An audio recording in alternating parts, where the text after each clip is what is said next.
베드로전서 5장 8절부터 9절까지 말씀입니다. 신약 성경 383쪽입니다. 제가 읽도록 하겠습니다. 근신하라 깨어라 너희 대적 마귀가 우는 사자같이 두루다니며 삼킬 자를 찾나니 너희는 믿음을 굳건하게 하여 그를 대적하라. 이는 세상에 있는 너희 형제들도 동일한 고난을 당하는 줄 알미라. 아멘.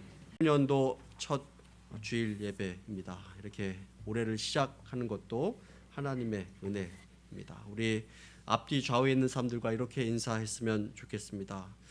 올해 시작을 하나님과 함께 잘 하시기를 바랍니다. 한번 이렇게 인사했으면 좋겠습니다. 올해 첫 주일 예배, 신년 감사 예배는 싸움으로, 전쟁으로부터 시작합니다. 새해부터 좀 어려운 이야기일 수도 있습니다. 여러분, 세상은 점점 갈수록 보이지 않는 치열한 전쟁이 많아지고 있는 것을 보게 됩니다. 우리가 잘 알지 못하는 곳에서도 지금 전쟁의 현장인 곳이 참 많이 있습니다.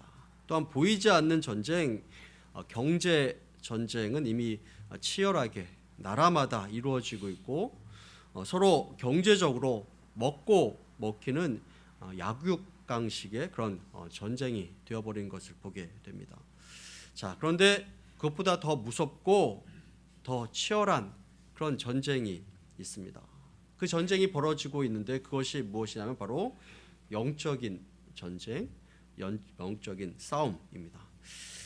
제가 잘 이야기하지 않는 그런 주제이기도 한데 오늘 이 영적인 싸움, 전쟁으로부터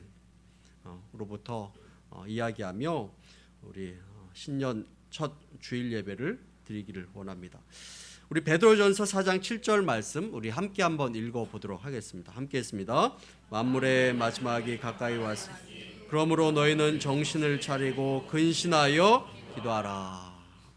지금의 때를 정신을 바짝 차려야 될 때다라고 이렇게 말씀하고 있습니다.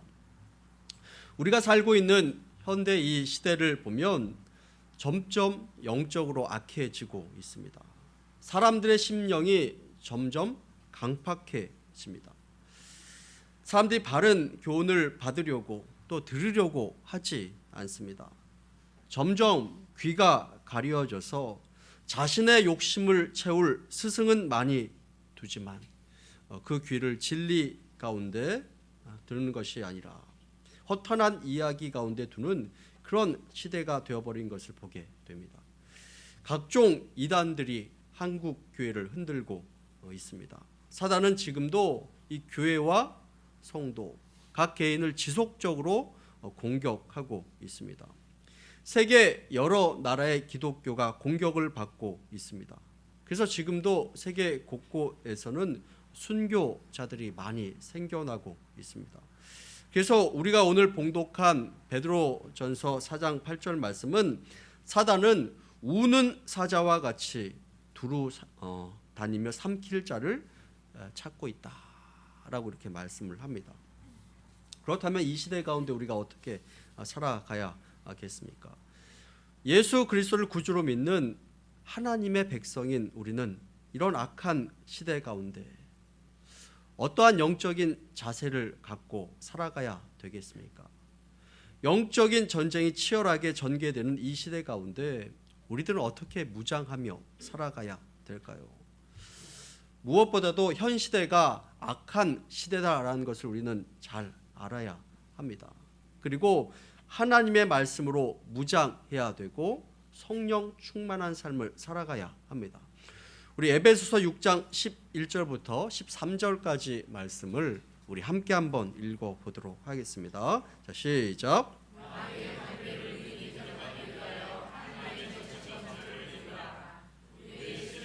별과 육을 상대하는 것이 아니요 통치자들과 권세들과 이 어둠의 세상 주관자들과 세상에 있는 그러므로 하나님의 전신갑주를 취하라. 이는 악한 날에 너희가 능히 대적하고 모든 일을 행한 후에 서기 위함이라. 자, 사단의 이 관계를 우리가 대적하기 위해서 하나님께서 입혀주시는 전신 갑주를 입어야 된다라고 이렇게 말씀을 하고 있습니다. 그것을 입어야 우리가 대적할 수 있고 하나님 앞에 바로 설 수 있음을 말씀합니다. 그리고 이런 영적인 싸움에서 우리가 승리하기 위해서는 한 가지를 더 알아야 됩니다. 그것이 무엇이냐면 성경 말씀에서 이야기하고 있는 이 사단의, 이 악한 사단의 전략이 무엇인지 우리는 잘 알아야 합니다. 여러분, 지피지기면 뭐라고 이야기하죠? 백전, 불패, 백승, 이렇게 이야기를 합니다. 나를 알고 적을 알고 싸울 때 이길 수 있다 하는 그런 의미입니다. 자, 그렇다면 오늘날 우리가 알아야 될 이 사단의 전략은 무엇인가? 이 사단도 사람들의 마음을 흔들기 위해서 이 전략을 가지고 있습니다. 많이 있지만 우리가 꼭 알아야 될 이 전략, 이것을 우리가 나누며 기억하기를 원합니다. 그래서 오늘을 포함해서 새 몇 주 동안은 우리를 넘어뜨리고 쓰러뜨리려고 또 하나님께 멀어지게 만들려고 하는 이 사단의 이 계략을 우리가 함께 나누어 보며 우리가 어떻게 대비할 것인가 하는 것을 살펴보기를 원합니다. 여러분들 주보 안쪽을 보시면 이렇게 성경 퀴즈 이렇게 쓰는 곳에 여러분들이 좀 이렇게 적을 수 있도록 이렇게 하였습니다. 그 밑에 보면 적으면서 오늘 말씀을 나눌 수 있도록 이렇게 좀 있습니다. 펜이 있는 분들은 적으면서 따라오시기를 바랍니다. 자, 우리를 넘어뜨리고 쓰러뜨리려고 하는 이 사단의 첫 번째 강력한 무기는 무엇이냐면 바로 교만입니다. 사단의 첫 번째 무기는 바로 이 교만입니다. 성경을 보면 사단이 아주 교묘하게 사람들을 넘어뜨리고 쓰러뜨립니다. 그 힘이 굉장히 강력한 것을 보게 됩니다. 그러나 이 사단의 힘이 아무리 강력하다고 할지라도 하나님을 이길 수 있는 존재는 아닙니다. 그렇지만 이 사단이 갖고 있는 이 계획들은 굉장히 강력한 것입니다. 죄로 말미암아 우리를 타락시키고 사람을 유혹하고 넘어뜨리는 데는 아주 선수입니다. 자, 그 첫 번째 무기가 무엇이냐면 바로 이 교만입니다. 여러분, 태초에 그 인간인 아담과 하와를 에덴 동산에서 이 사단이 그들을 물어뜨릴 때 사용했던 그 무기가 무엇일까요? 바로 이 교만이었습니다. 그때도 교만을 사용하였고 지금도 가장 사람들을 쓰러뜨리는 효과적인 도구로, 무기로 무엇을 사용하느냐? 바로 이 교만을 사용합니다. 에덴 동산에서 왜 인간이 범죄했습니까? 이 아담과 하와가 선악과를 먹은 그 과정을 보면 하나님과 동등해지려는 그런 교만한 마음을 이 사단이 이용한 것을 보게 됩니다. 사단이 속였습니다. 너가 그것을 먹는 날에는 어떻게 된다고요? 하나님과 같이 되리라. 하나님처럼 된다라는 것입니다. 창세기 3장 5절부터 6절까지 말씀을 보면 너희가 그것을 먹는 날에는 너희 눈이 밝아져 하나님과 같이 되어 선악을 알 줄을 하나님이 아심이라. 여자가 그 나무를 본즉 먹음직도 하고 보암직도 하고 지혜롭게 할 만큼 탐스럽기도 한 나무인지라. 이렇게 말씀을 하고 있습니다. 유혹을 받았습니다. 하나님처럼 된다라는 것입니다. 여기에 하와가 넘어간 것입니다. 아담과 하와만이 아닙니다. 수많은 사람들이 이 교만이라는 이 걸림돌에 넘어지는 것을 보게 됩니다. 여러분, 이 다윗도 마찬가지입니다. 다윗이 왕이 되었습니다. 강력한 왕국이 되었습니다. 그러다 보니 나중에는 내가 이 왕국을 이루었다. 모든 것이 다 내 것이다 라는 그런 마음이 생겼습니다. 교만한 마음이 든 것입니다. 그래서 하나님께서 원치 않는 그 나라의 인구 조사를 시작합니다. 여러분, 국가를 다스리는 자가 백성의 숫자를 헤아리는 것은 어찌 보면 당연한 것입니다. 그러나 그 마음의 배경은 무엇이냐면 내가 얼마나 대단한 사람인가 하는 것을 확인해 보고 싶었던 것입니다. 그것이 속마음이었습니다. 바로 이 교만함이었습니다. 그 나라는 하나님께서 세워주신 나라였습니다. 그런데 내가 세웠다라는 그 마음이 든 것입니다. 결국 다윗이 하나님께 혼나는 것을 보게 됩니다. 교만은 가장 오래되었지만 사단이 가장 잘 사용하는, 그리고 사단이 가장 많이 사용하는 이 계획 전술이다라는 것입니다. 얼마나 이 계획을 많이 사용하는지, 이 전술을 많이 사용하는지, 이 교만함에 걸려 넘어진 사람이 수도 없이 많은 것을 보게 됩니다. 사울이 망한 것도 교만이고, 다윗의 아들 압살롬이 망한 것도 바로 이 교만이었습니다. 신약 성경을 보면 이 헤롯 왕이 나오는데, 이 헤롯이 교만한 마음으로 그 영광을 하나님께 돌리지 않고 자기가 그 영광을 다 차지하려고 합니다. 그래서 그 사람이 하나님께 심판받는 것을 보게 됩니다. 여러분, 누가복음 18장 말씀에 보면 이 바리새인과 이 세리의 기도가 나오는데, 이 바리새인의 기도를 보면 이렇습니다. 하나님, 나를 보면 나는 다른 사람들처럼 불의한 일도 행하지 않고, 또 다른 사람들처럼 간음하는 그런 죄를 범하지도 않고, 남의 것을 빼앗은 적도 없습니다. 그리고 저 세리와 같지 아니한 것을 나는 감사합니다. 나는 일해 동안에 2번씩 금식하고 또 11조를 잘 드리는 그런 사람입니다. 이렇게 기도를 했습니다. 여러분, 사실 그 당시 바리새인은 그와 같이 살기로 몸부림쳤던 그런 사람입니다. 자신들을 다른 사람들과 구별되게 살게 하려고 굉장히 몸부림쳤던 그런 사람들이었습니다. 그러나 하나님께서는 그 교만함을 강력하게 책망하고 또 그들을 깨우치고 회개하라라고 이렇게 말씀하고 있는 것을 보게 됩니다. 교만함 때문이었습니다. 영적인 지도자였지만 남들을 무시하고 업신 여겼습니다. 그러다 보니 하나님의 말씀을 자기의 마음대로 해석하고 왜곡한 것을 보게 됩니다. 우리 잠언 16장 18절 말씀 우리 함께 한번 읽어보도록 하겠습니다. 자, 시작.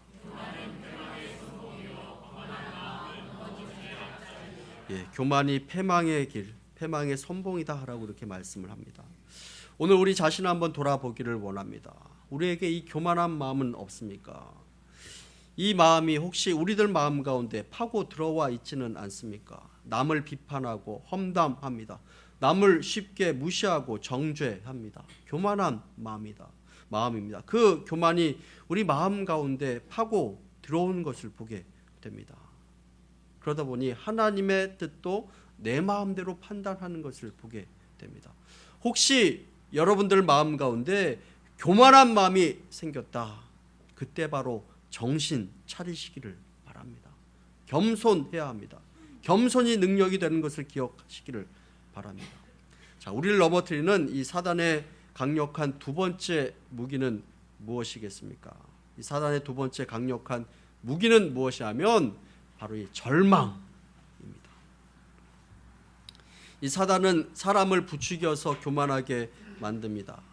교만하게 만들어서 망하게 만듭니다. 그리고 낙심하게 만들어서, 절망하게 만들어서 일을 중단하게 만듭니다. 사단의 이 전략에 넘어가도록 만드는 것입니다. 여러분, 이 교만함에 잘 넘어가지 않는 사람도 이 절망의 전략에 또 쉽게 넘어가는 것을 보게 됩니다. 여러분, 이 교만은 내가 좀 잘났다 이렇게 생각하는 사람들이 많이 이렇게 빠지게 되는 그런 죄입니다. 근데 절망은 나는 좀 이렇게 부족한 것 같다, 나는 좀 이렇게 못난 것 같다, 이렇게 생각하는 사람들에게 사단이 많이 사용하는 그런 전략입니다. 많은 사람들이 이렇게 생각합니다. 나는 할 수 없어. 나는 안 돼. 나는 못났어. 나는 배운 것도 없고 가진 것도 없고 그러니 해보나 마나지. 이런 마음에 사로잡혀 있다가 낙심하고 절망하게 되고 나중에는 실패까지 하는 것을 보게 됩니다. 그래서 어떤 철학자는 이 절망을 죽음에 이르는 병이다 라고 이렇게 이야기를 했습니다. 수많은 사람들이 절망 때문에 자포자기하고 때로는 스스로 목숨을 끊고, 병원 환자 중에 이 질병 때문에 죽는 사람들보다 절망 때문에 죽는 사람이 더 많다, 이런 이야기를 하기도 합니다. 그래서 이 절망을 죽음에 이르는 병이다라고 이렇게 이야기를 합니다. 그런데 우리가 알아야 될 것은 이 절망이 이 영적인 이 싸움에서 사단이 사람들에게 자주 쓰는 그런 전략이라는 것을 우리는 반드시 알아야 합니다. 이 절망함에 우리가 넘어지지 않으려면 어떻게 해야겠습니까? 하나님의 말씀으로 우리가 무장해야 됩니다. 여러분, 나를 만드신 이가 누구일까요? 누구일까요? 하나님. 제가 오늘 유초동부에 가서 이렇게 설교를 했는데 천지 창조에 대해서 이렇게 얘기하면서 나를 만드신 분 누굴까요? 했더니 우리 아이들이 다 하나님이요. 다 잘 알고 있더라고요. 하나님. 그리고 나는 하나님의 위대한 창조물이다. 이것을 여러분들 믿으셔야 합니다. 그리고 하나님의 말씀을 믿고 우리가 믿음으로 살아가야 되는 것입니다. 우리 한번 좌우에 있는 사람들에게 이렇게 이야기했으면 좋겠습니다. 당신은 하나님의 위대한 창조물입니다. 한번 이렇게 얘기했으면 좋겠습니다. 그럼 절망은 어느 때 찾아옵니까? 절망은 이런 믿음이 없을 때 생겨나는 것입니다. 성경에 보면 위대한 믿음의 사람들도 이 절망이 찾아왔습니다. 모세도 절망에 빠지게 됩니다. 이 엘리야도 갈멜산에서 이방 선지자들 850명과 대결을 한 이후에 그를 죽이겠다는 그 이세벨의 위협에 절망을 합니다. 낙심합니다. 그런데도 그들이 승리할 수 있었던 이유는 무엇이냐면 하나님께서 말씀으로 힘을 주셨을 때 그들이 믿음으로 일어섰기 때문입니다. 우리들도 마찬가지입니다. 수시로 절망합니다. 그러나 그럴지라도 포기하지 마시기를 바랍니다. 믿음으로 이 말씀을 붙잡으시기를 바랍니다. 그러면 하나님께서 우리를 붙잡아 주실 것입니다. 여러분, 새해를 시작하면서 혹시 우리들의 눈앞에 절망스러운 상황이 우리 눈앞에 있다고 할지라도 그 문제와 상황을 바라보는 것이 아니라 나를 도와주는 그 전능하신 하나님을 바라보며 일어설 수 있게 되기를 간절히 축원합니다. 세 번째로 이 사단이 사용하는 강력한 무기는 무엇이냐면 바로 이 비교입니다. 비교. 제자들이 서로 비교합니다. 누가 높을 것인가 서로 비교합니다. 자, 그러나 우리 하나님께서 우리들을 이 세상 가운데 보내신 목적은 다 다르고 사명이 다 다릅니다. 그러므로 사람들은 서로 비교의 대상이 아닌 것입니다. 그런데 이 사단은 자꾸 우리들 마음 가운데 비교하는 마음을 넣어서 교만하게 만들기도 하고 절망에 빠지게 만들기도 합니다. 여러분, 이 가인과 아벨의 이야기를 성경 창세기 말씀에서 여러분 잘 아실 것입니다. 여러분, 이 가인이 아벨을 왜 돌로 쳐서 죽였나요? 하나님께서 동생의 예물을 받아주셨는데 자기의 예물을 받아주지 않으셨다라는 것입니다. 가인이 화가 났습니다. 동생과 비교해 보니 견디기 힘든 것입니다. 만약에 동생과 비교하지 않았다면 살인을 저지르지 않았을 것입니다. 근데 비교해 보니 화가 나는 것입니다. 그래서 살인을 저지르는 것을 보게 됩니다. 탕자의 비유를 보더라도 그렇습니다. 아버지의 재산을 다 땡겨서 받고 집을 나간 이 동생의 이야기가 나옵니다.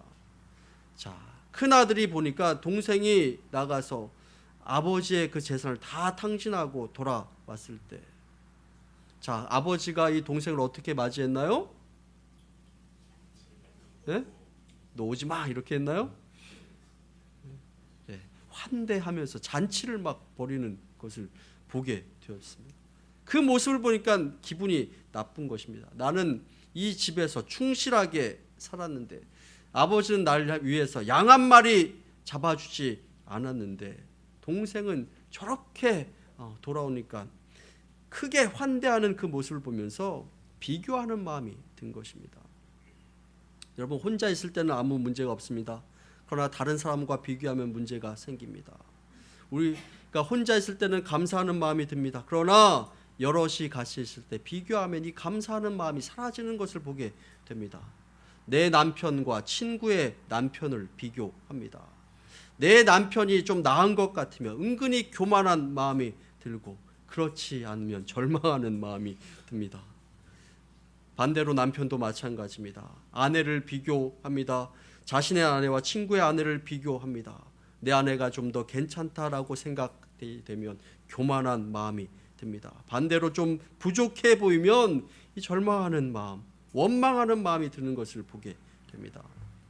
그러나 우리 성도들은 비교하지 말아야 합니다. 자, 하나님께서 짝을 지어 주셨는데 비교하는 것이 아니라라는 것입니다. 여러분 어제 결혼식 가신 분들은 그 결혼식 봤죠? 그 라이언 존사님의 그 결혼식 봤을 것입니다. 두 사람이 만나서 이룬 그 커플, 하나님께서 만드신 그 커플을 이 세상에 그 다른 어떤 커플과 그들을 비교할 수 있겠습니까? 비교할 수 없는 것입니다. 여러분 새로 오신 우리 전도사님 있는데 키가 크고 얼굴 보니까 굉장히 이렇게 잘생겼더라고요. 나보다 키가 크고 더 잘생겼네. 이렇게 비교하면 안 되는 것입니다. 각자의 사명이 다 따로 있는 것입니다. 예, 여러분 자식들을 놓고 은근히 비교를 합니다. 내 자식이 남의 자식보다 좀 뛰어난 것 같으면 은근히 어깨에 힘이 들어갑니다. 그러나 그렇지 못하면 기가 죽는 것을 보게 돼요. 한국의 교육열이 왜 이렇게 높습니까? 비교하는 그 마음 때문에 그렇습니다. 비교하는 마음.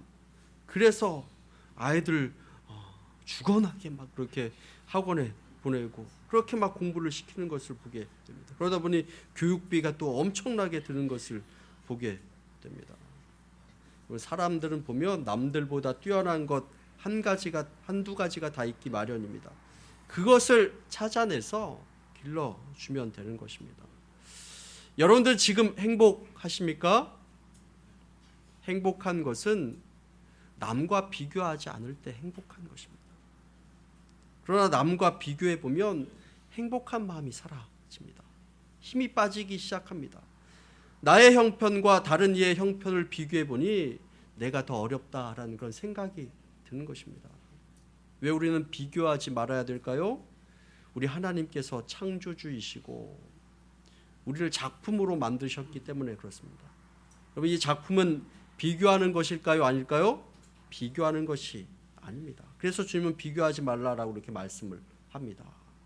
하나님께로부터 받은 그 사명이 다 다르고 하나님이 주신 재능이 다 다릅니다.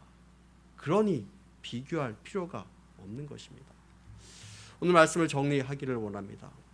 오늘도 이 사단은 교묘한 계획으로 또 전술로 우리를 넘어뜨리려고 합니다. 그러나 우리가 이 사단의 전략을 알면 우리가 잘 대비할 수 있습니다. 이 사단은 지금도 우리 옆에서 우리들을 엿보고 우리를 쓰러뜨리려고 하고 있습니다. 굶주린 사자와 같이 삼킬 자를 찾고 있다라고 이렇게 말씀하고 있습니다. 그러하기에 믿음으로 굳건히 서서 깨어나는 그런 새해가 되기를 원하고 오늘 말씀과 같이 그 영적인 싸움에서 승리할 수 있는 저와 여러분들 다 되시기를 간절히 축원합니다. 함께 기도하겠습니다.